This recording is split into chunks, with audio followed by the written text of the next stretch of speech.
Welcome back. This is video 8 in chapter 12 of Anatomy and Physiology.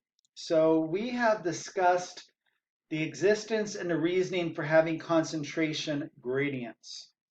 So now we're going to begin our talk on resting membrane potential, or RMP. So here we have a diagram that is showing our lipid bilayer with a potassium leak channel, which we said are very numerous. So potassium ions are always traveling out. We don't have any sodium leak channels here, but there are a couple, but very few. There's a gated sodium channel and a gated potassium channel, and they're both closed when the cell is at rest. So if these potassiums, which are positive in charge, are leaving, the negatively charged proteins want to follow because they're attracted to the potassium.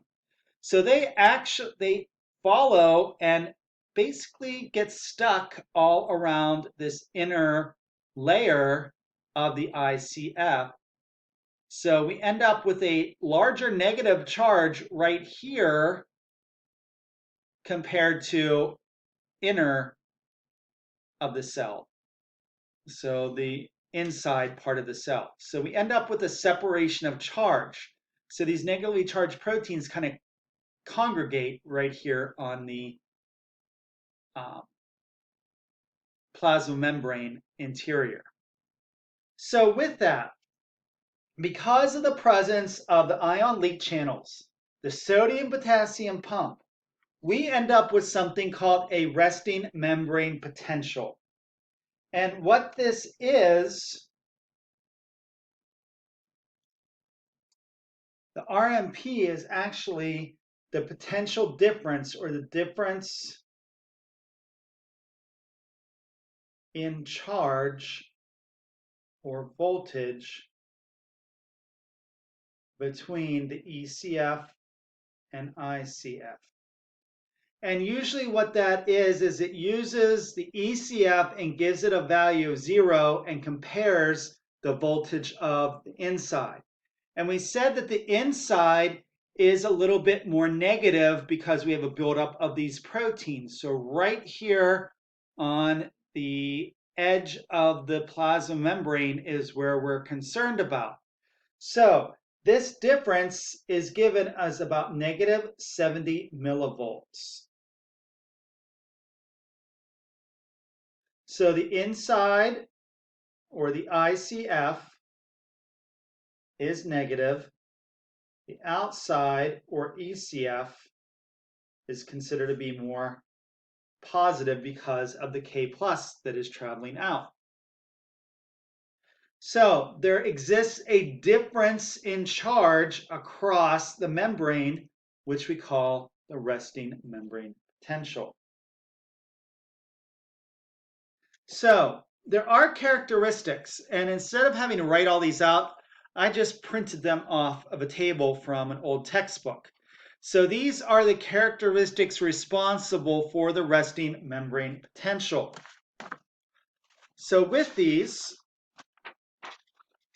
the number of charged molecules and ions inside and outside the cell is nearly equal. Okay. We know that the concentration of potassium is higher inside than outside, and sodium is higher outside than inside. We've already talked about that. The plasma membrane, and number 3 is very important. The plasma membrane is 50 to 100 times more permeable to K plus than to other positively charged ions. And that is because of that pump, or the K plus leak channels being more numerous. The plasma membrane is impermeable to large intracellular negatively charged molecules like protein. So potassium tends to diffuse across the plasma membrane from the inside to the outside, but the proteins cannot follow, so a small negative charge develops just inside the plasma membrane. The negative charge inside the cell attracts positively charged K plus. When the negative charge inside the cell is great enough to prevent additional K plus from diffusing out of the cell through the plasma membrane, an equilibrium is established. The charge difference across the plasma membrane at equilibrium is reflected as a difference in potential, which is measured in millivolts. This is the RMP.